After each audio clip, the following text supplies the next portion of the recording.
Saya ulang lagi ya. Asbabun nuzul itu mengikat sekali sehingga kalau ada lafadz umum kok kejadiannya khusus maka kita anggap khusus dulu.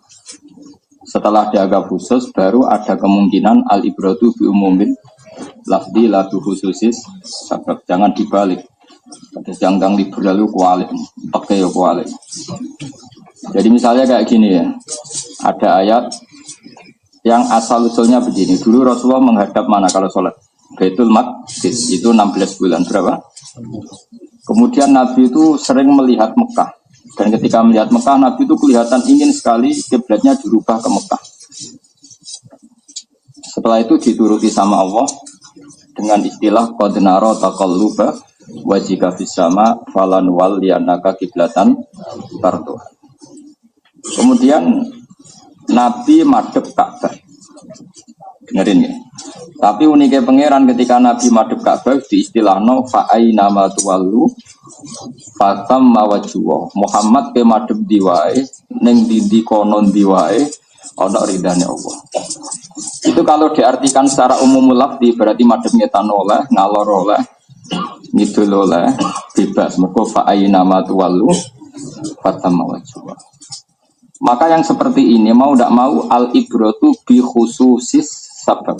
Ya, al-ibratu bi khususis sabab. Bahwa ayat itu meskipun umum maknanya tetap khususis sabab. Yaitu dari madhab Baitul Maqdis hanya madhab Ka'bah.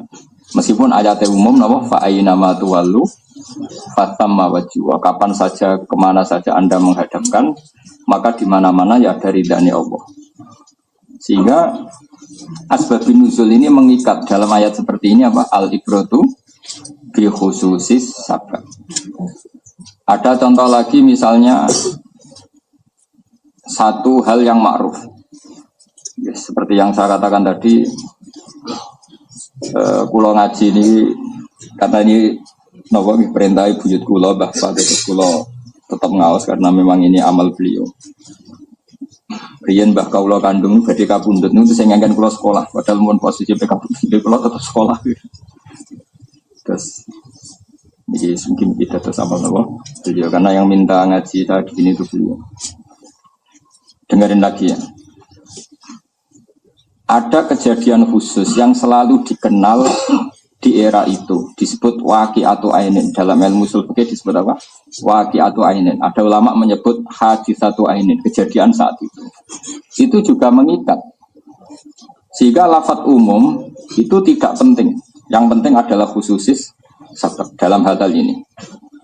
Saya akan ngomong begini terus sampai mati karena sekarang banyak orang mengartikan Quran pakai terjemah senengannya berpegangan al-ibratu bi umumil lafzi la bursi. Itu salah kaprah. Jadi sebetulnya ada posisinya, ada aturannya. Misalnya begini, ini saya beri contoh. Orang Nasrani itu banyak enggak kira-kira yang makan anjing? Kira-kira saja. Banyak kan? Yang makan babi banyak enggak? Banyak. Padahal Nasrani ini oleh Allah disebut apa? Ahli kitab. Andai kan ayat itu umum, kemudian ada ayat wa ta'amul ladzina utul kitaba halul lakum wa ta'amukum halul lahum. Mungkin enggak anjing ini menjadi halal berdasar ayat itu? Enggak kan? Loh, betul mungkin.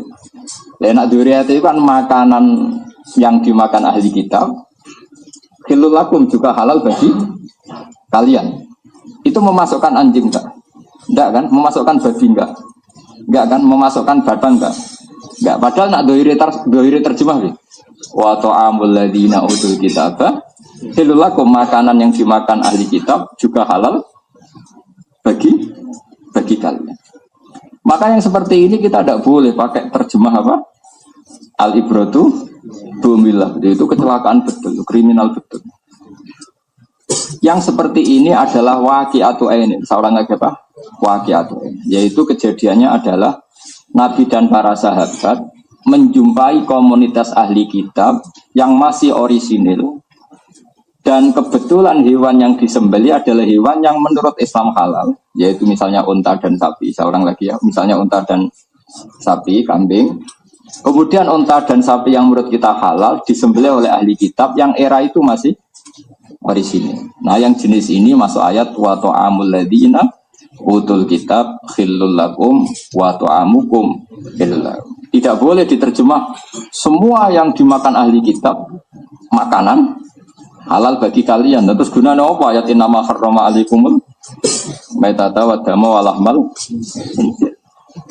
Makanya menurut saya asbabun nuzul itu mengikat. Kemudian kalau ada bukti bahwa itu tidak hadis satu ainin, tidak satu kejadian spesifik, maka baru al-ibratu bi umumil lafzi la bi khusus. Makanya kata Imam Zarkasi yang ngarang kitab Al-Burhan, sebetulnya salah kaprah ketika kaidah al-ibratu bi umumil lafzi itu lebih dominan. Sebenarnya harusnya yang dominan itu al-ibratu bi khususis sebab, baru kalau ada kasus tertentu baru al-ibratu bi umumil. Saya beri contoh lagi. Menurut kamu orang kafir itu berapa coba? Orang kafir dalam istilah Quran. Jangan pakai istilah negara. Kalau istilah negara kan nggak boleh ada istilah kafir dan non kafir. Di mari PBNU saya kalau ada istilah kafir dan kafir. Karena kalau dalam konteks negara ya pokoknya warga Indonesia. Dalam konteks fikih Islam itu kan mau tidak mau ada orang kafir. Dan orang kafir ini terbagi dua. Ada kafir ahli kitab, yaitu kita tahu siapa Yahudi dan Nasrani. Ada kafir non-semitik yang tidak percaya kitab samawi. Bisa majusi, bisa kafir Mekah, bisa orang Quraisy, bisa orang ateis. Pokoknya non ahli kitab. Sekarang tak bedai. Quran sering cerita enggak, ini kan banyak yang hafal Quran. Quran kan sering cerita, orang kafir itu adalah orang yang mereka diantaranya mengatakan aidza mitna wa kunna turaba wa idzaman a inna lamab'utsun. Sebagian ayat a inna lamadinun. Orang-orang kafir itu menolak adanya hari kebangkitan. Setuju? Enggak, jawab saja, ben latihan pinter. Ya, setuju enggak? Orang kafir itu menolak hari kebangkitan. Pertanyaannya adalah kafir yang mana? Itu adalah kafir ateis, kafir PKI, kafir komunis, kafir-kafir yang non-semitik. Karena kafir-kafir yang semitik Yahudi Nasrani justru mengatakan waqalu la yadkhulal jannata illa man kana hudan aw nasara. Makanya setiap orang Nasrani mati kan sudah tenang bersama Bapak di surga. Itu artinya percaya hari kebangkitan enggak? Percaya. Maka artinya yang ayat aidza mitna wa kunna turaban adalah cerita tentang kafir non semitik. PKI lah cara Indonesia. Paham ya? Yang enggak percaya Tuhan, enggak percaya kebangkitan. Nanti yang percaya kebangkitan itu kafir ahli kitab sing sejenis waqalu la yadkhulal jannata illa man kana hudan aw nasara. Sehingga dalam surat Bayyinah dua kafir ini dibedakan dengan ataf. Dalam kaidah nahwu kita tahu al-atfu yaqtadi taghayyur. Kalau ada ataf pasti orangnya berbeda. Misalnya saya bilang gini, Ja'a Zaidun wa Amrun, Zaid dan Amar itu beda enggak? Beda. Sekarang ada orang mengatakan Ja'a Zaidun wa Zaidun, meskipun kalimatnya sama, orangnya beda enggak? Beda, tetap orang dua. Meskipun namanya sama-sama Zaid. Al-atfu yaqtadi taghayyur, ataf itu pasti beda. Sehingga ketika surat Bayyinah menerangkan lam yakunil ladzina kafaru min ahlil kitabi wal musyrikin. Yang namanya orang kafir kemungkinan pertama berjenis min ahlil kitab, kedua berjenis musyrikin karena dipakai ataf. Kalau ataf pasti dua hal yang berbeda. Nah, jenis ini pula yang terwakili ketika ada yang jenis tadi aidza mitna wa kunna turaba wa idzaman, berarti tidak percaya hari apa? Kebangkitan. Ada yang terlalu over pede mengatakan la yadkhulal jannata illa man kana hudan anas. Nah, lalu kalau kita disuruh milih yang mana? Ya milih yang ahli kitab. Karena ora pati tukaran teman-teman. Nak kon milih kalau enggak ada pilihan. Kalau ada pilihan yang milih Santi Damar, ini kalau enggak ada pilihan maksudnya. Karena ahli kitab sudah ada kemiripan, yaitu percaya ba'as. Percaya apa? Percaya adanya surga dan neraka. Bedanya dengan kita kan urusan klaim. 01 dan 02 ini kan urusan klaim. Ya bedanya dengan kita kan urusan klaim. Kira-kira misalnya ada pendeta tanya santri Damaran, kamu percaya surga enggak? Oh ya percaya kan gitu. Terus kamu pendeta ya percaya. Berarti Pak Pendeta dan Pak Kiai sama-sama percaya ada hari kebang. Lalu yang menghuni surga siapa? Kata Pak Kiai ya saya lah. Kata pendeta ya saya lah. Itu urusan klaim. Tapi kan kesamaannya banyak. Sama-sama yakin ada. Sama-sama yakin ada kebang. Nah, karena ada kesamaan ini, ahli kitab dihormati Allah dalam banyak hal, dalam muamalat, yaitu wa ta'amul ladina utul kitabah hillul lakum. Paham ya? Makanya ini khusus ahli kitab. Karena tadi ada sisi kesamaan, percaya apa? Percaya apa? Taat. Meskipun klaim-klaiman, mereka yakin ahli surga, tilka amaniyuhum, terus kulha tu burhan. Jika kalau suwon kalau jenengan baca Quran ya seperti saya ini sekarang baca ini. Jadi yang diceritakan di surat Yasin itu kafir Quraisy atau kafir non Semitik. Sehingga mereka mengatakan aiza apa nanti ini Yasin kul yuhyihal ladzi awalam yaral insanu anna khalaqnahu min nutfatin fa idza huwa khasimun mubin wa darabalana masalau wa nasiya khalq. Darabalana masalan itu gini. Walid bin Mughirah ini belum ada menurut nanti ikut yang menurut aja dan kaulan wakidan anut ketuanya. Orang kafir Walid atau ya ada Robi'ah, ada Utbah, banyak kafir lah. Itu membawa tulang belulang yang sudah membiru, kemudian diremas terus hancur lebur di tangannya si Walid tadi atau orang kafir siapapun. Setelah hancur lebur itu disawurna ning wajah Nabi Muhammad, apa seperti ini bisa bangkit lagi? Wa darabalana masalau wa nasiya khalqa qala may yuhyil idhama wa hiya ramim. Jadi setelah diremas-remas disawurkan ke Nabi, terus dia bilang, Muhammad masa seperti ini bisa kembali jadi manusia? Bersama Allah dijawab, awalam yaral insanu anna khalaqnahu min nutfatin fa idza huwa khasimun terus wa darabalana masalau wa nasiya khalqa qala may yuhyil idhama wa hiya terus qul yuhyihal ladzi ansha'aha awwal marrah. Tentu yang diceritakan di Yasin ini nggak mungkin dialami oleh Yahudi Nasrani, karena Yahudi Nasrani percaya ada hari kebangkitan dan mereka mengklaim mereka itu ahli surga. Ya, maka yang di surat Yasin karena ayatnya Makkiyah berarti tentang kafir Quraisy, berarti non Semitik. Tapi yang di surat Baqarah layat khulal jannata ila man kana hudan anasara, Baqarah ayat malah Madaniyah. Kalau Madaniyah Nabi sudah bersinggungan dengan Yahudi Nasrani. Jadi itu termasuk gunanya mengetahui asbabin nuzul. Sama-sama kafir, ada kafir yang masih non Semitik, ada yang sudah Semitik. Pasti temanya beda. Nah kita kalau terpaksa, seorang lagi kalau terpaksa tentu lebih baik berteman sama yang masih Semitik. Ada mirip-mirip samanya, percaya hari akhir, percaya adanya Nabi, percaya ada kekuatan X. Sehingga kalau menghadapi tema-tema ahli kitab, Allah mengajarkan Rasulnya la tusaddiquhum wa la tukadzibun. Sing disebut wa la tujadilu ahlal kitab illa billati hiya ahsan. Misalnya sampean tak bedheki, sampean ketemu orang Yahudi, terus kamu tanya, nabimu siapa? Musa. Kamu percaya enggak kalau Musa nabi?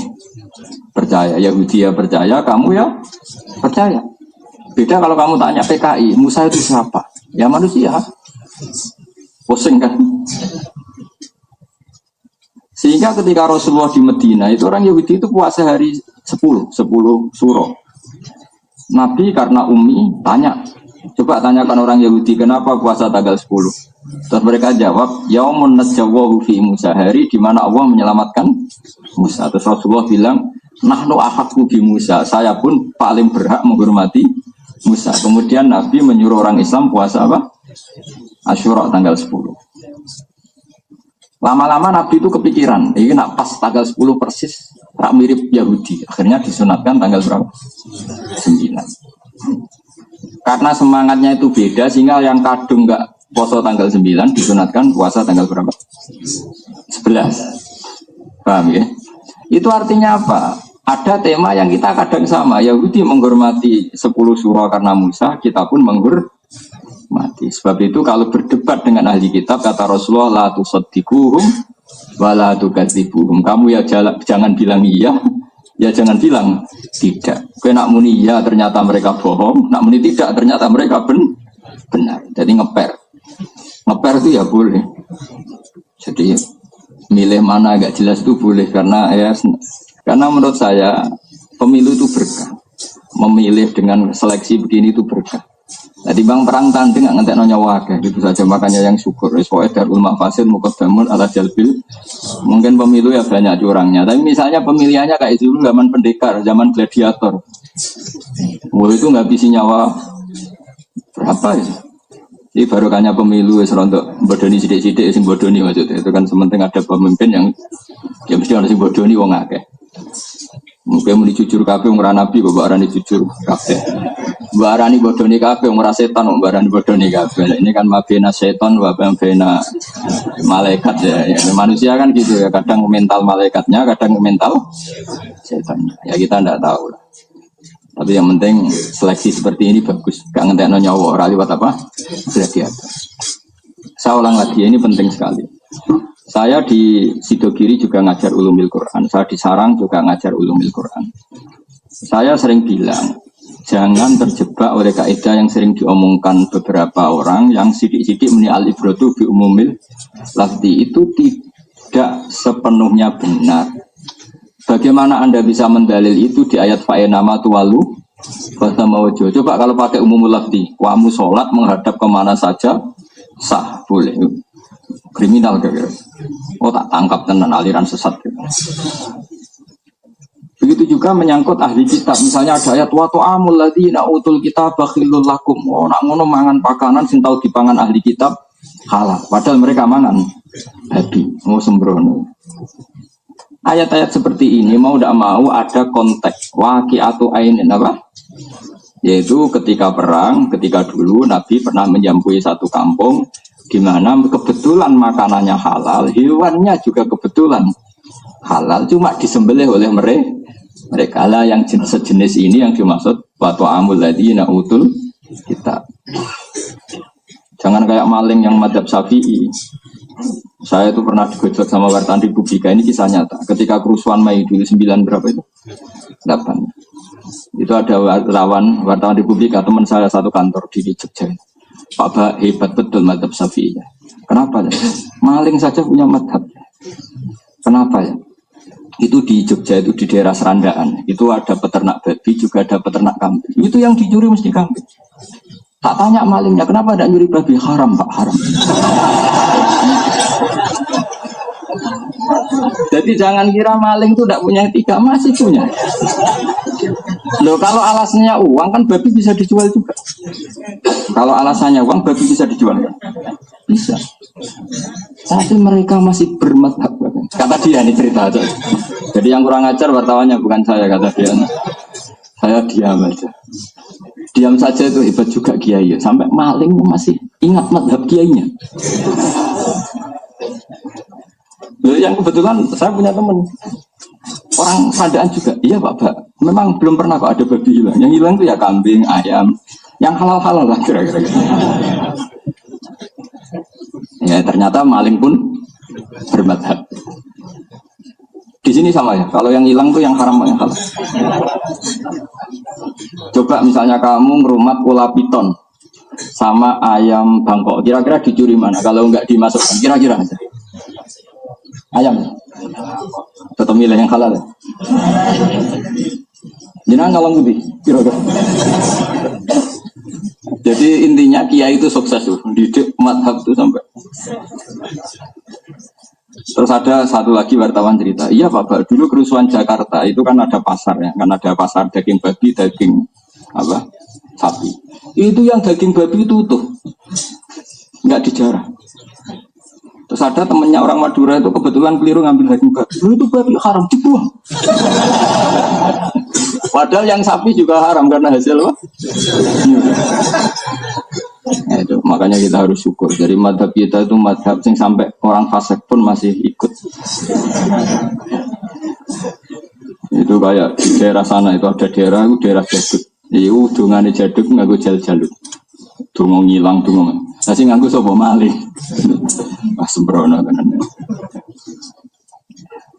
Saya ulang lagi ya. Jadi saya mohon sekali ya. Jadi kalau ngartikan Quran itu jangan pakai terjemah. Terjemah itu hanya penolong. Hanya apa? Saya juga menerjemah Quran di SUII. Tapi saya dulu sudah pesan berkali-kali. Jangan jadikan terjemah sebagai sumber hukum. Makanya sekarang banyak orang mengulang tafsir terus ngalalo apa? kodok ngalal apa itu? Yang terkenal tikus, cindil dari alasan ini Quran gak ono cindil haram. Sembrono. Ra ono apa gak roh? Ra ono gak roh itu beda. Saya pernah ketemu yang aliran itu. Pak, yang diharamkan di Quran kan hanya berapa itu yang di ayat kulla ajidu fima uhiya ilayya muharraman ala ta'imi yat'amuhu illa ayakuna maitatan aw damam masfuhan aw lahma, hanya 3. Cindil enggak ada. Tapi dia tidak bisa ngutip ayatnya. Ini yang ngutip saya, dia enggak bisa nyebutkan ayat itu. Mau cerita aja dia. Yang artinya itu cara bangun agak itu yang artinya, jadi enggak pernah tahu dia. Terus saya bilang gini sama, tapi kebetulan yang ketemu saya itu tobat, karena kena batunya dia. Tobat tak tanya begini, memang cindil nggak diharamkan Quran itu karena nggak disebut dan Anda tidak tahu. Sebetulnya aku yakin haram. Kok bisa Bapak? Kan ayatnya nggak ada. Ayatnya ada tapi kamu tidak tahu kata saya. Kalau nggak percaya gini, silahkan istri Anda kasih hiasan cindil tikus. Ya di rumah kalau mau masak ya tumis cindil tikus gitu. Atau apalah pokoknya. Itu tes. Kalau istri kamu tidak jijik, saya akan bilang halal. Tapi syaratnya istri kamu jenis orang yang nggak kelainan ya. Jangan turunannya Sumanto kata saya. Pokoknya yang orang normal. Ya. Oke Bapak. Lah cerita wah kicrat-kicrat Bapak istri saya. Nah itu berarti haram. Karena di antara kriteria hewan haram adalah khobais. Apa? Khobais. Yaitu Nabi disifati Allah adalah di antaranya wa yuhillu apa itu? Nabil ummi ladzi yajidunahu maktuban indahum fit Taurat wal Injil, terus ya'muruhum bil ma'ruf wa yanhahum 'anil munkar wa yuhillu lahumut thayyibat wa yuharrimu 'alaihimul khobais. Itu yang mereka tidak baca. Amin dalile kula ajidu. Di antara sifatnya Nabi adalah mengharamkan sesuatu yang khobais, yang menjijikkan. Sehingga Imam Syafi'i menambahkan di antara yang haram adalah kulluma istaghbasatul Arab, sesuatu yang orang Arab merasa jijik. Terus ditambahin min ahli sarwah, yang orangnya itu normal, apa? Normal. Jangan orang yang biasa mapala. Wong biasa mapala ning tengah hutan gak ono sing dipangan, roh cicak tertarik. Wah, ini orang kena ukuran orang normal. Kira-kira orang normal melihat apa itu? Cindil itu jijik enggak? Jijik. Alhamdulillah normal semua ini ya. Nah, itu berarti masuk ayat wa yuharrimu alaihimul. Saya pas haji itu kebetulan bersama pengacaranya Sumanto. Keren berarti haji saya kebetulan. Itu cerita entah bohong entah enggak, semoga enggak bohong. Itu cerita. Yang sekamar itu pembunuh. Jadi ada 2 orang itu pembunuh, kebetulan sekamar dengan Sumatera. Itu langsung bilang ke ketua LB, Pak saya pindah. Kenapa? Anda kan pembunuh, kenapa takut? Takutnya saya pas tidur di makam. Ternyata takut juga. Kenapa takut? Itu bangkai aja dimakan, apalagi masih segar kayak saya. Tapi sekarang dia sudah jadi dai kayaknya, sudah jadi orang baik.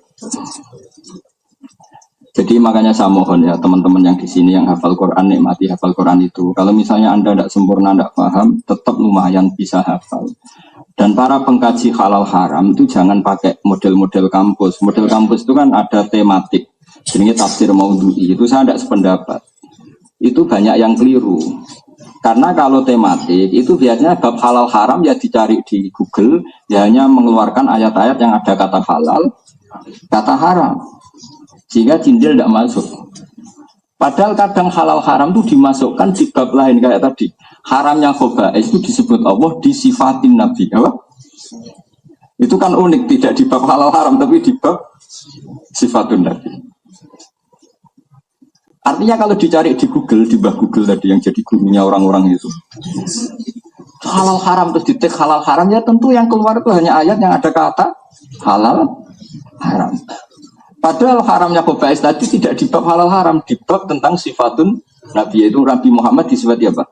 Alladzi yajidunahu maktuban 'indahum fit Taurati wal Injil ya'muruhum bil ma'ruf wa yanharum 'anil munkar wa yuhillu lahumut thayyibat wa yuharrimu 'alaihimul khobais. Ya tentu ayat itu enggak keluar kan, enggak ada halal. Tapi kita-kita yang hafal Quran terus ngaji fikih mulai bayi nganti tua, itu tahu betul kalau ayat itu tentang halal haram. Tapi alhamdulillah yang ketemu saya itu tobat. Wah saya tobat Bapak. Saya ngaji jenengan saja. Karuan pinter, karuan paham. Terlambat kata saya gitu. Maksudnya dia ini ngentekno jendela kayak maksudnya.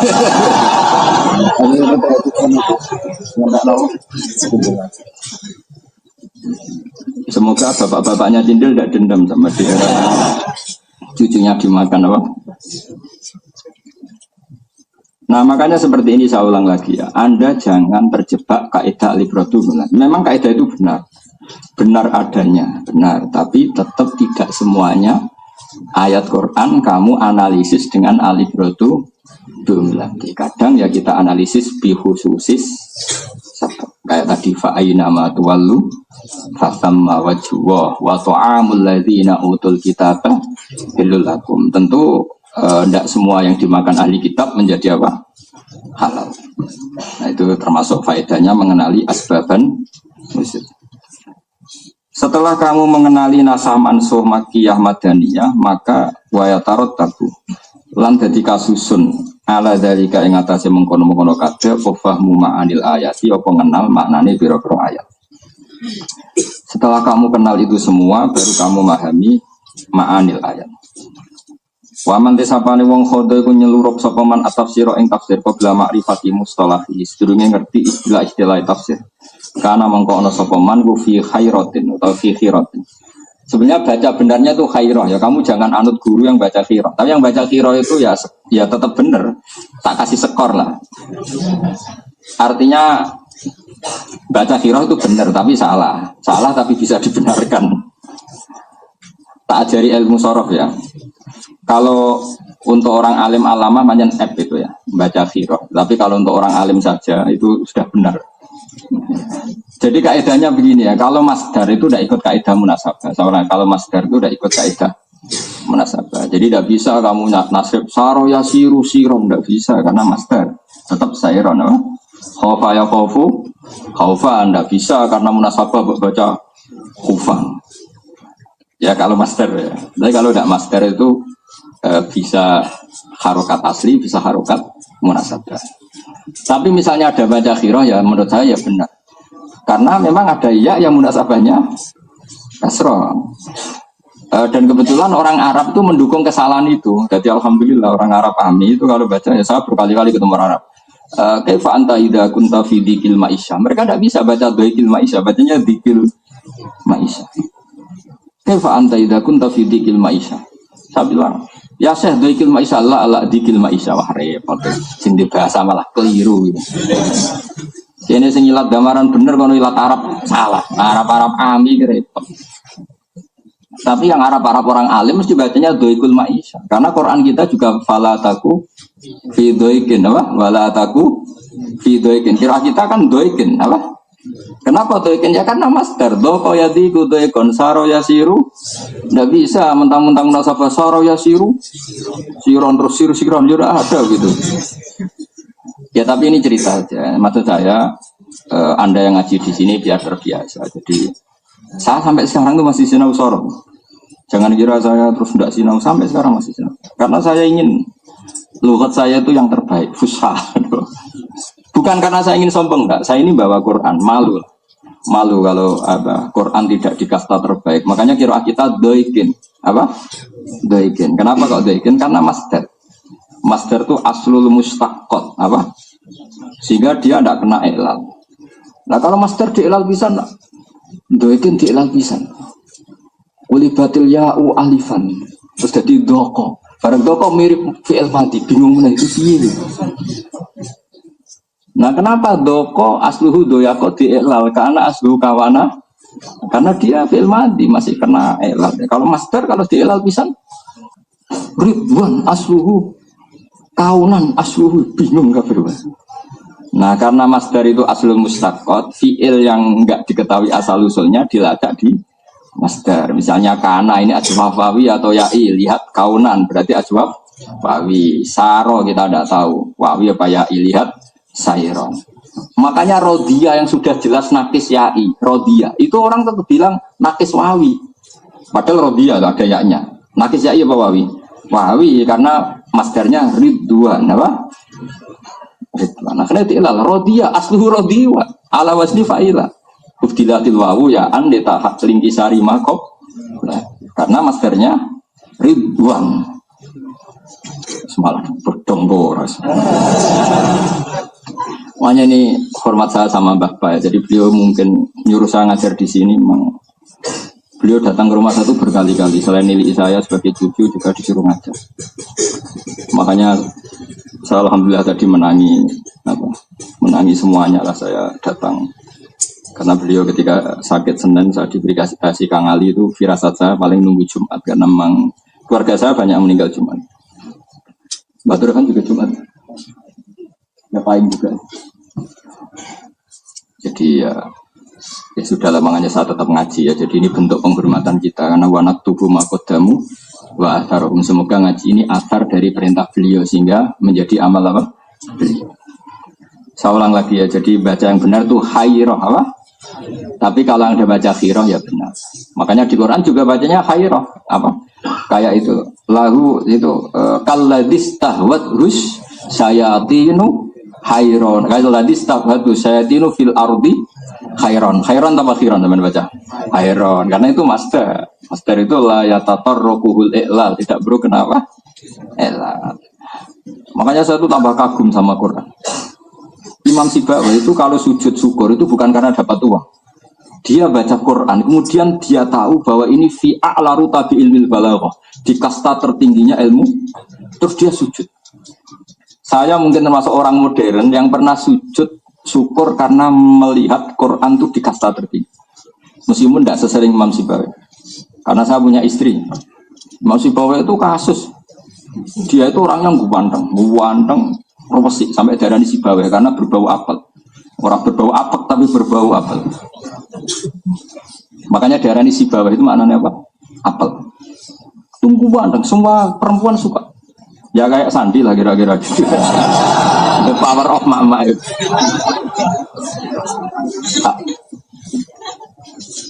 Ya kayak Hamdani lah, Hamdani. Itu siapa itu? Tapi saking senangnya dia sinau itu kalau malam istrinya tibarno sinau nulis. Padahal istrinya cantik. Kalau pagi itu beli kertas. Dulu kertas itu susah beli kertas. Nulis lagi. Ya begitu. Bojone tibarno. Saking mangkalnya siapa? Istrinya. Itu dia pas ke pasar semua kitabnya dibakar. Nah karangannya beliau itu banyak, tidak satu tok tapi dibakar. Ngiranya istrinya setelah dibakar itu dia ingat istrinya ternyata tidak malah dicerai. Ya akhirnya dia nggak punya istri. Saya di rumah sering sinau. Saya pernah loh ngaji kayak gini. Ketemu istri saya itu jam 1. Saya ngaji begini terus pulang. Habis sisa saya ngaji sama kangkang kecil. 8:30 ngaji lagi sama kangkang besar. Setelah 10:30. Pas mau selesai ada tamu. Ada Habib yang sering sorokan sama saya. Muridnya Mbah Mun yang jelas. Akhirnya saya ngaji lagi sorokan sampai 11:30. Setelah itu ya saya masuk. Kata istri saya, eling nanti bojo. Ya, ya saya bilang. Ya kata saya, ya eling. Saya ingat pertama itu Imam Sibawi. Tak lihat kitab saya kok masih utuh. Ya, udah bagus. Jadi nasib saya ya lumayan apa? Enggak ekstrim ya. Ya baiklah nasib saya itu baik. Jadi makanya saya ini syukur sekali. Kitab saya itu banyak sekali. Saya dulu sempat bangganya syukur. Ternyata saya tidak yang pertama. Sama tahu kan kitab di buyut saya ini di sini di Bapak juga banyak. Itu mulai buyut saya zaman Mbak Maksum Mbak Soleh. Terus niru saya lalah kitab saya banyak. Padahal saya tidak kaya, zaman saya belum kaya pun kitab saya banyak. Jadi alhamdulillah semoga ini jadi tradisi ya kayak kita belanja kitab. Saman bisa ikut, nggak bisa nggak. Tapi kan nggak paham, nggak penting, keren. Nggak paham kita buat. Bensin hasut semangat. Yang hasut kan semangat. Akhirnya ngerasani terus. Gak iso moco kita buat. Kalau setiap orang komentar gitu, itu dosa Anda jatuh semua. Jadi Anda akan jadi wali lewat jalur penghasutan. Ini ijazah sekaligus apa? Kalau Anda tidak bisa ngaji, beli aja kitab besar-besar. Dapat kamar apa? Tamu. Ruang apa? Mesti yang hasut semangat. Nah insya Allah barokahnya orang ngerasani terus itu keren. Kan kalau orang ngerasani itu kan gimana? Kebaikannya dikasihkan yang dirasani, keburukan yang dirasani dikasihkan yang kira-kira yang ngerasani itu ribuan gitu. Pemenang kita apa sih kuat di majmuk. Ojo primbon apa? Tapi bikin orang lain dosa itu ya dosa. Kan gara-gara penampilan Anda begitu, orang kan semangat ngerasani. Anda kan penyebab. Penyebab orang dosa adalah ikut. Ya sudah itu dipikir sendiri nanti. Jelas dalam kaidah fikih itu al-wasail fi hukmil maqasid. Apa al-wasail? Yang terus kalau teruskan. Karena mengkono sopaman fi khairatin ing dalam kebingungan. Wa qala lan sisi apa nasatuhu semangat man wal tabasat lan dadi jumbuh ali ing atase man apa al maqasidu pira-pira tujuan. Ilmu tafsiri. Wa ta ilmu tafsir ku makhudun bin alab min qaulihim sangking dawe ulama atau dawe wong Arab fasartu syai'a idza bayantahu. Misalnya ada orang bilang fasartu syai'a, saya fasartu syai'a. Maknanya berarti idza bayanta nalikane ge penjelasan sira ing syai'. Dadi maknanya fasartul Quran bayantul Quran. Jadi mentafsiri Quran artinya menjelaskan Quran. Jadi enggak masalah, ilmu tafsir pasti bagus. Wasumi alan dinarani apa ilmu al-matlur kang kasebut diarani tafsiron ing tafsir li annahu ana tafsir yubayinu. Iku jelasna apa tafsir Al-Qur'an ing Qur'an wa yuwaddihu lan memperjelas apa tafsir ing Qur'an. Kalau sampean tanya, kenapa Qur'an butuh diperjelas? Satu, karena Qur'an ini kalamullah, kalam yang tidak tersentuh oleh manusia, itu satu. Dua, faktanya adalah tidak semua orang menyaksikan saat Qur'an turun.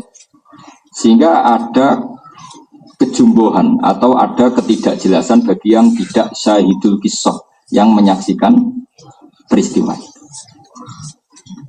Ketiga, ada hambatan bahasa. Misalnya orang Indonesia langsung baca Quran bahasa Arab. Tapi kalau yang ketiga ini hambatannya kecil sekali. Kita tahu Sayyidul Ulama'il Hijaz adalah Syekh Nawawi, padahal dia orang Banten. Itu gurunya banyak Gusamin ini. Syekh Nawawi itu gurunya Raden siapa? Asnawi. Jadi dulu Raden Asnawi itu ngaji sama Syekh Nawawi sama Banten, terus punya istri terakhirnya Syekh Nawawi itu digarwa siapa? Raden siapa? Asnawi, Nyai Hamdanah ya. Jadi itu orang Indonesia. Dia pinter tafsir itu sebelum ke Mekah. Zaman di Banten sudah pinter. Banyak orang Indonesia yang karena Allah itu menghendaki Quran itu dikenal oleh siapa saja sehingga ulama-ulama non Arab pun banyak yang bisa tafsir. Makanya yang ketiga itu kecil. Tapi hambatan pertama tadi orang Arab pun bisa ngalami itu karena tidak syahidul kisah, tidak saksi apa sejarah. Misalnya gini, ini dengerin betul kan banyak yang hafal Quran. Misalnya ada ayat falam taqtuluhum terus walakinnallaha qatalahum wa ma ramaita iz ramaita walakinnallaha rama. Coba kalau diterjemahkan hanya gini. Kalian semua tidak merangi mereka, tapi Allah sendiri yang merangi mereka. Kamu tidak romaita, tidak melempar debu, tapi Allah yang melempar. Itu asbabun nuzulnya kalau tidak tahu nggak akan paham. Secerdas apapun manusia nggak akan paham kecuali tahu syahidul kisah. Singkat cerita Said Abbas itu pamannya Nabi. Zaman itu ikut perang Badar, masih dalam kelompok orang kafir Quraisy ya. Said Abbas itu ikut pasukan Quraisy perang apa? Badar. Jadi musuhi Kanjeng Nabi. Singkat cerita itu digawa cak Ansor elek. Kira-kira yo kriting ireng sok elek. Karena dulu ada aturan siapa yang menangkap musuh dapat ghanimah. Baik dapat upah, ghanimah. Namanya dari ghanimah itu rampasan. Singkat cerita tak kriting elek itu gandeng itu dengan Kanjeng Nabi. Ya Rasulullah ini tawanan saya. Tapi kata Said Abbas, enggak ya Rasulullah, tadi yang nawan saya itu orang yang ganteng bersih. Saya tidak pernah melihat orang seganteng ini, bukan anak ini. Terus setelah kesaksian Said Abbas tadi, pamannya Kanjeng Nabi tadi, ada beberapa orang Ansar bilang, iya ya Rasulullah, tadi itu unik. Ada orang musuh kafir itu mau tak bacok sirai. Itu orang kena pedang saya sudah melundung sirai. Terus banyak kesaksian seperti itu. Banyak kesaksian. Akhirnya terus Jibril turun, betul Muhammad falam taqtuluhum walakinna wa qatala. Perang Badar itu kan Nabi itu balane 313, wong kafir 1000. Itu seri pertama Nabi kalah, seri kedua kalah. Baru seri ketiga menang karena Jibril turun. Nah itu sing yumditkum bi alfin minal malaikah, kadang disalah sesuai beberapa ayat, ada yang di alfin, ada yang disalah tadi apa? Sehingga satu-satunya peristiwa sahabat kasyaf, mukasyafah roh malaikat ya perang Badar. Jadi malaikat itu pas itu menampakkan diri sampai asal virus sahabat biasa pun bisa menyaksikan. Jadi apa dibaca orang kena wis gludung sirai, ono sing rong ditangkep wis ra iso obat. Ketika orang-orang Ansor yo menawa ya wong Kudus wong Rembang, mumpung ada kesempatan tak aku gitu. Oh ini yang nangkap saya Rasulullah, itu yang bunuh saya, kan nanti dapat ghanimah. Terus dijelaskan oleh Said Abbas, enggak ya Rasulullah, yang nangkap saya itu orang yang ganteng sekali. Terus saya turun falam taqtuluhum walakinna waha qatalahum. Seperti itu kalau tidak Sayyidul Qisah kan bingung. Ayat itu maksudnya biar. Tapi bagi Sayyidul Qisah bersaksi di perang Badar memang yang berkontribusi para malaikat, karena nalar manusia saat itu nggak mungkin menang. Nah ayat-ayat seperti itu kalau tidak Sayyidul Qisah bisa paham enggak? Tidak bisa. Yang bisa paham hanya yang Syahidul Qisah, yang saksi apa? Saksi saja. Makanya falam taqtuluhum walakinna waha qatalahum wa ma ramaita id ramaita walakinna wa. Perang Badar itu perang paling rasional. Sahabat tuh balelo semua. Tapi aneh pangeran jenapian. Balelo itu dimaklumi. Jadi pangeran itu unik. Orang balelo itu boleh karena nggak rasional, boleh. Tapi sahabat juga orang baik, cocoklah nurut. Jadi podo ini, jadi ya tak ceritain, biar sampean tahu. Nah ini tentang ilmu tafsir, bukan tentang sejarah, tentang ilmu tafsir. Kita tahu orang kafir itu kan jumlahnya 1000, berpasukan semua, berkuda semua, bersenjata semua lengkap. Sahabat hanya 313, itu pun pedang satu untuk orang 10. Jadi apa perang? Di situ apa dibaca? Nyelih pedang saya tangguh sih, kan nggak kebayang. Mana mungkin perang seperti itu menang? Jadi di situ ada, pedang kita sila-sila, aku dewi lagi perang. Enteni, tanya nih mati. Temen enteni wis mati. Jadi berseri-seri itu kalah, sahabat itu kalah. Bareng berkali-kali kalah. Karena ini nggak masuk akal. Makanya kata sahabat, ya Rasulullah ini perang nggak masuk akal. Kita nggak ikut. Kata Nabi itu ya unik. Sekira melok ya apa-apa, aku tak mangkat dewi. Nabi la akhrujanna walau wahdi, saya akan berangkat meskipun sendiri. Berangkat di Nabi berangkat dewi, anjir sahabat ikut ya Rasulullah, serata cocoklah melok. Oh ya mending gitu, serata cocoklah ya Rasulullah melok. Dan itu yang ngalami itu, saya ulang lagi, yang ngalami itu tentu tahu persis maknanya ayat kama akhrajaka rabbuka min baitika bil haqq wa inna fariqam minal mu'minina lakarihun.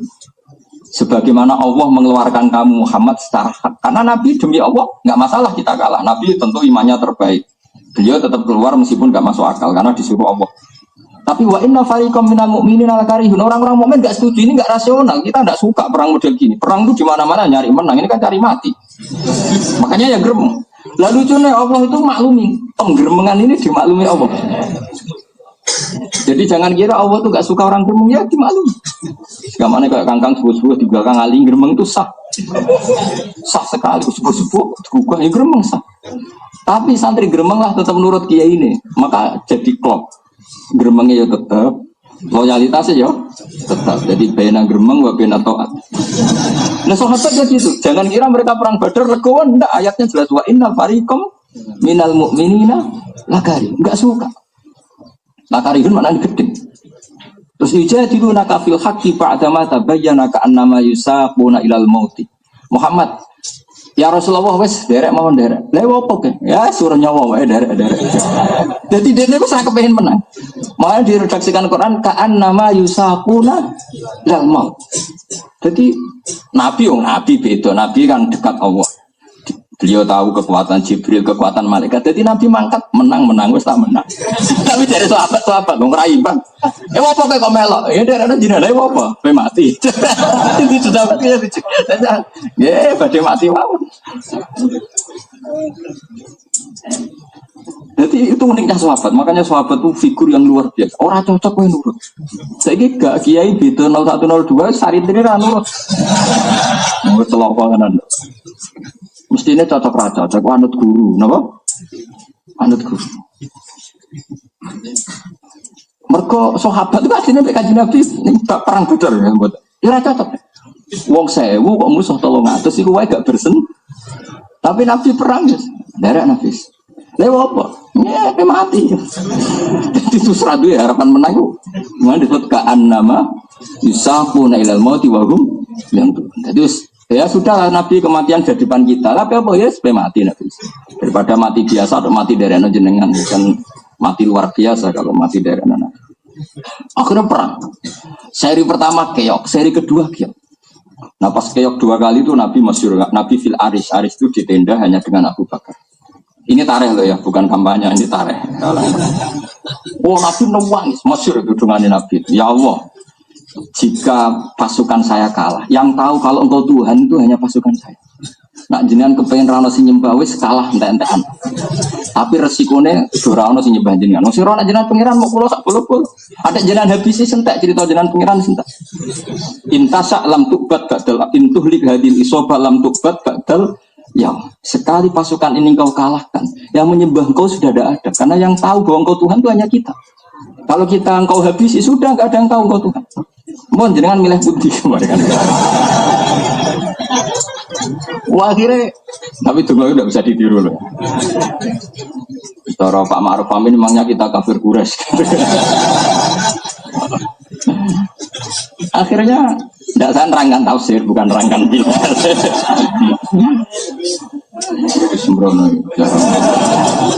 Akhirnya siapa tadi? Rasulullah itu dungo tadi sampai ridanya jatuh Mesir. Ridanya jatuh karena saking apa? Seriusnya doa terus ditata Abu Bakar. Kafa kamuna syatutuka rabbak fa innahu sayan juzuma wa'adaka. Sudah ya Rasulullah, mintamu pada Allah sudah, tidak usah berlebihan, sudah. Pasti Allah akan mengabulkan permintaanku. Jadi dungo nak Kanjeng Nabi rasa di bulan baleni wis mesti mandi. Sing dungo nak Nabi bulan baleni lah insyaallah ra mandi. Ayo nak Nabi ku dungo pisan wae wis diakses sama malaikat. Jibril teko enggak pasukan lengkap terus Nabi mulai senyum-senyum. Ini kelihatan sedekah Rasul. Kelihatan Nabi itu memang benar-benar. Itu sebelum Nabi menang, sahabat menang, Nabi sudah mengumumkan sahabat. Ya sudah sekarang perangnya diteruskan, pasti kita menang. Kok tahu ya Rasul? Ini Jibril sudah datang, dia bawa peralatan perang lengkap, sudah menang ini. Ya menang tenang. Karena Nabi kasar. Jadi Nabi ngendikan menang itu sebelum kelihatan menang. Ya sudah menang. Ya tapi sahabat itu ya menuso. Barang menang ngaku itu katanya karena mereka lah itu mulai. Akhirnya digosok oleh pangeran falam takat dulu walakin nawaha kota lagu mama romaita hidromaita walakin nawaha.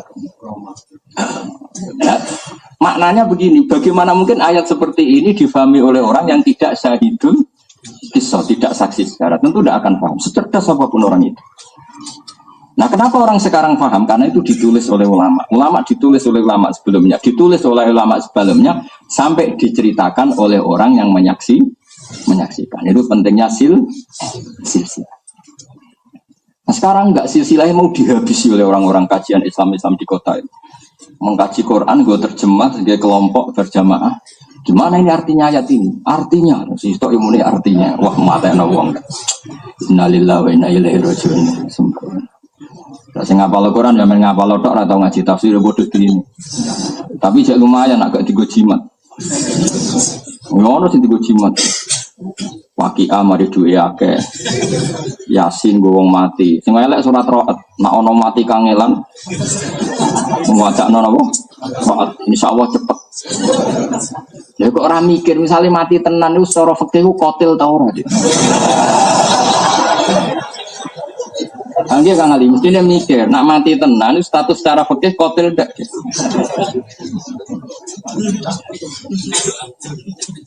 Cukuman nggih kok pokoke ana wonten cukuman. Kalau nanti ana wong mati kangelan, Gus mungkin kula wacana surat Ra'd. Ya waca wae tapi ora melok tanggung. Ndak boleh Quran dipakai seperti itu, nggak boleh. Ya jadi kalau kita yasin untuk orang meninggal, Kita yakin pahalanya Yasin sampai orang meninggal. Tapi yang roh ketuntuk itu jangan. Itu nggak ada sanatnya. Pernah denger itu? Macam sih bawa ajaran itu gue, orang aku. Jadi itu udah dosa saya. Pelaku ya. Terus sesuai janji saya tadi sampai tak ijazahi tentang kalimat la ilaha illallah. Begini ya.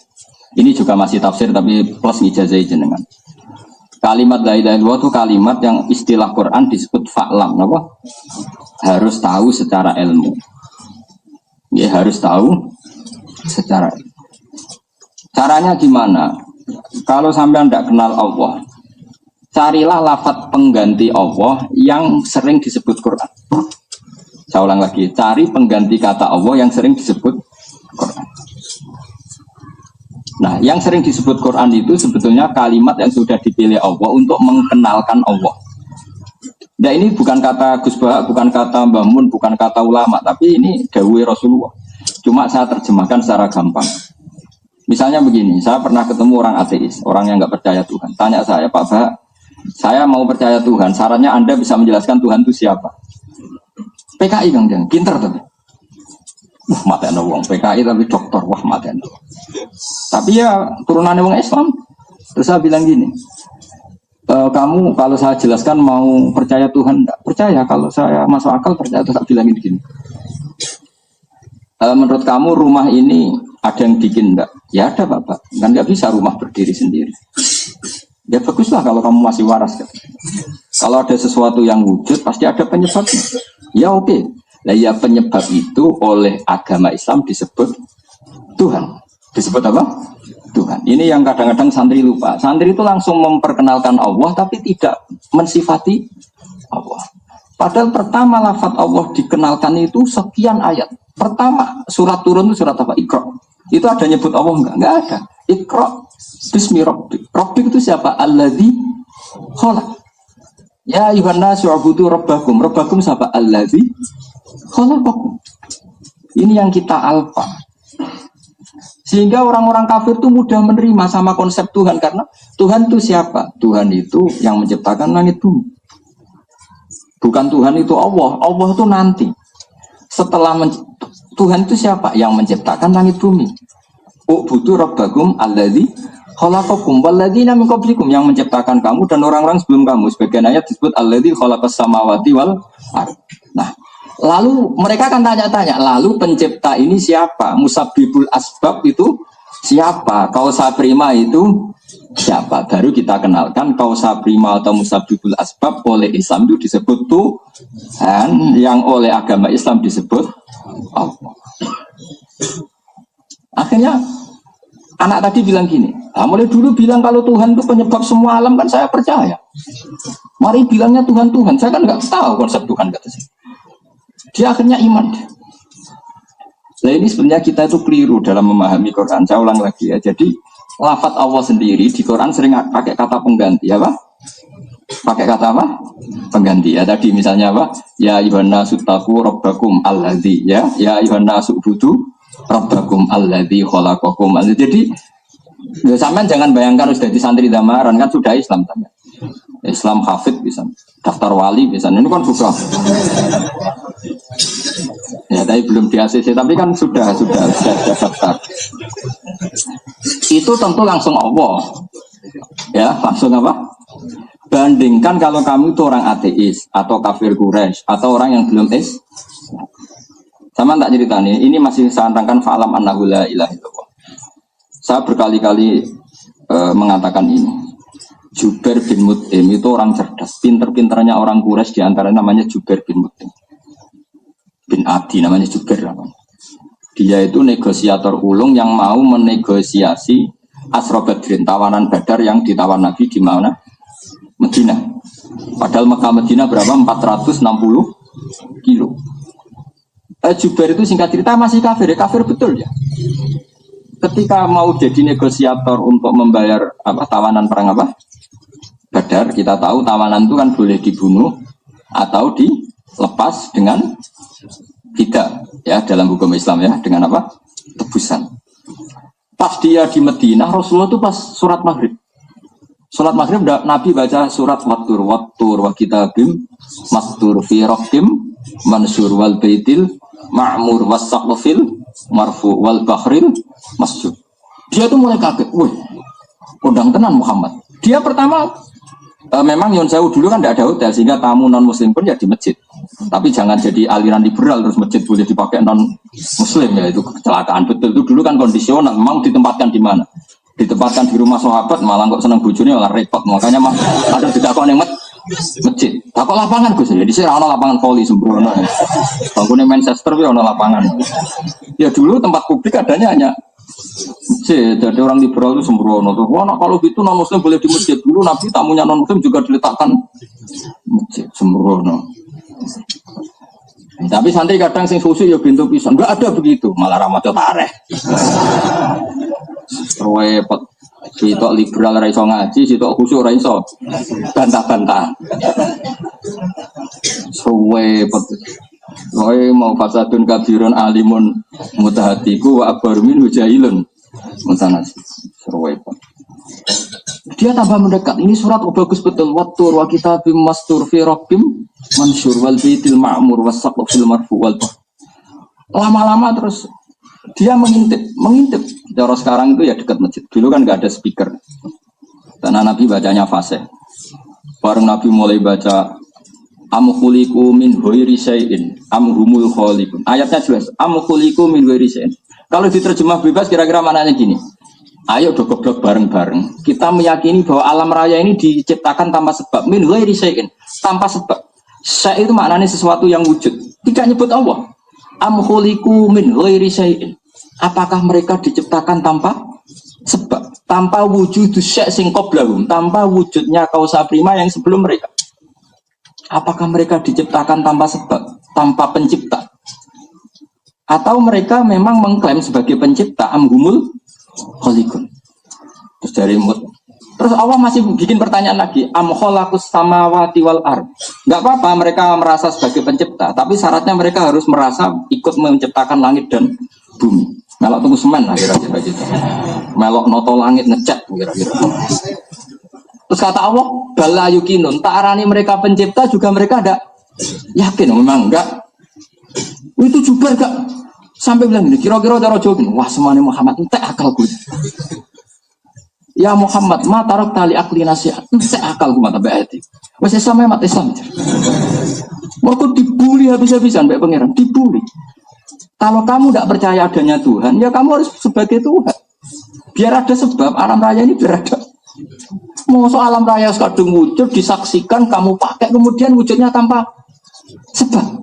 Ayo goblok bareng wae, pokoknya kuliku min ghairi syai'in, goblok bareng, nandunya itu kuliku min ghairi tanpa sebab. Atau gini, kalau ada sebab ya kalian saja tak vonis sebagai pencipta langit dan bumi. Kamu yang nggak mau bala, yukin. Akhirnya juga, wah, entek mata akal pun Islam. Jadi itu kayak apa? Quran itu nggak Nyon Sewu nggak menyebut lafaz Allah dulu. Nah setelah Islam, Khaliq itu dinamai Allah. Makanya Allah itu tauqifiyah apa? Nah kita enggak, karena kita kesuwan kumpul santri ini langsung sedikit Allah. Itu Nyon Sewu itu apa ajaran internal apa ajaran? Karena sudah iman ya tentu kita sebut Allah. Tapi kalau ketemu eksternal kayak komunis apa, ya tentu kita pakai kata pengganti. Makanya saya Quran am khuliqu min ghairi syai'in am humul khaliqun. An khaliq am khalaqus samawati wal ard balla yukin. Kayak apa Quran? Tapi masalahnya surat kayak At-Tur ini kan jarang dibaca. Kita ini dibodohkan orang-orang yang nggak bertanggung jawab itu mulai kecil. Mulai kecil kita itu ayatnya semua ngerono mati yo gini dalil kullu nafsin dari kotor mau. Nah ana cah sunat ya sampean cerita Ibrahim itu disunat sampai waduk. Umure 80 tahun. Lori e koyo opo? Bos sing langganan. Engko nikah islamin ayati. Sehingga kita tidak tambah ilmu wis iku wis. Ya betul mriki sami. Itu penerusnya Hamdani ya yang nggak pernah kreatif. Nah sebetulnya itu nggak boleh seperti itu. Umat harus ditarik. Surat Tur ya kauluwah, surat At-Tur ya dawe pangeran, ya ayatnya pangeran. Kenapa tidak seterkenal ayat wa min ayatihi? Kenapa tidak seterkenal ayat kullu nafsin? Ya ikut ono nek santri ra tau di duwe. Sengane dalil wa ma yattaqillah Allahu makhraj. Iku dalil apa ngereng mermati. Santri rapi ra de duwe. Dalil itu asline ngereng mermati apa dalil? Tidak saja. Apa? Ngereng mermati. Wong nyatane gak ayat Allahu makhraj. Tetap melarat, tetap disio-sio begini. Karena kalau dia takwa betul itu sudah ayat Allahu makhraja, terus ayat itu terbaca, itu betul. Ini tetap tidak keramat tapi tetap dalil itu. Saya ulang lagi, akhirnya Jubair bin Mut'im itu Islam dan Islamnya anfikrin dari mimikir. Saya ulang lagi ya, Jubair bin Mut'im itu kafir, masih kafir Mekah. Artinya kalau kafir Mekah itu kan ateisme, tidak semitik. Dia nggak percaya adanya Tuhan. Makanya ini pentingnya ngerti nasah mansuh, ngerti makiyah, madaniyah. Jubair bin Mut'im itu kafirnya kafir Quraisy, artinya non semitik. Buareng krungu ngajine Nabi gitu. Ayo bodoh bareng bahwa langit dan bumi diciptakan tanpa sebab. Khuliqu min ghairi syai'. Atau begini, enggak apa-apa. Tanpa sebab. Penyebabnya kalian semua sebagai pencipta langit bumi. Jare Jubair, yo ora lemat aku yo ora melok gawe langit bumi, aku lahir yo wis ning bumi. Sing darani Yesus pangeran. Saiki wong darani sing darani Yesus pangeran. Mereka bersejarah di mana? Yesus lahirnya di mana? Di bumi kan? Terus bumi ke Yesus dhisik endi? Dhisik endi? Dhisik bumi. Ora malah gawe cucu tangi dadi pangeran. Kok penak no? Makanya Fir'aun tuh KO sama Nabi Musa itu karena tadi pakai sifat pengganti. Ketika Fir'aun dibilangin Musa, Rabbukum apa? Rabbus samawati wal ard. Kan qala Fir'aun wa ma rabbul alamin. Musa jawab apa? Rabbus samawati wal ard. Tuhannya langit dan bumi. Fir'aun masih bisa berkelit. Kata Fir'aun, gini sama Musa, soal di bumi ma'alim tulakum min ilahin ghairi. Setahu saya yang jadi Tuhan itu saya, kata Fir'aun. Soal kemungkinan di langit, terus Haman dipanggil, ya Haman ibnili sorqal ali abluhul asbab samawati fa'attali'a ila ilahi Musa. Haman, kamu kan ahli arsitek, bikinkan piramida yang tinggi. Saya mau lihat Tuhannya Musa. Paling dia hanya melepuk bohong. Paling ya di sana nggak ada Tuhan. Musa ngerti, bahasa Arab ya. Akhirnya Musa pakai logika yang sederhana. Dan itu malah Fir'aun kau. Rabbukum wa rabbu abaikumul awalin. Gini saja, yang menuhani nenek moyang kamu, leluhur kamu. Itu separuh dari punggawa Fir'aun langsung iman. Karena cara berpikir, iya ya, nak Fir'aun saiki pangeran, babai gak di pangeran. Kan pangerannya cek balita kan kira-kira gitu. Kira-kira gitu. Itu kan gak masuk akal. Fir'aun ngaku Tuhan, sementara dia punya bapak, punya kakek, punya moyang. Berarti zaman kakek moyangnya tanpa Tuhan, karena Tuhannya datang terlambat. Balita ada di itu. Akhirnya, wah gak benar Fir'aun ini. Akhirnya orang-orang yang di sekelilingnya gak benar, Fir'aun gak benar. Jadi di sini mulai ada migrasi besar-besaran. Wa qala rajulun mu'minum min ali fir'auna yaktumu imana. Jadi diam-diam mereka wah gak sarap Fir'aun itu angan-angan sarap, gak benar. Akhirnya buka-bukaannya anggar kana Fir'aun bener Musa jadi gak masuk akal Fir'aun itu bener. Itu mandine logika dan itu nyuwun sewu gak nyebut kata Allah, pakai kata pengganti Rabbukum wa rabbu abaikum. Karena itu tadi makanya tapi aja terus mbok dadekno fitnah. Kata Gus Pak gak boleh menyebut lafaz Allah neraka. Editan kok goblok yang ngono lho. Ya editan nganti goblok yang ngono itu terus piye. Oke, bohong kesuwen. Neraka tenan men ngutip ngono. Tapi aku mau baturi juga semua. Nah, yaitu faklam.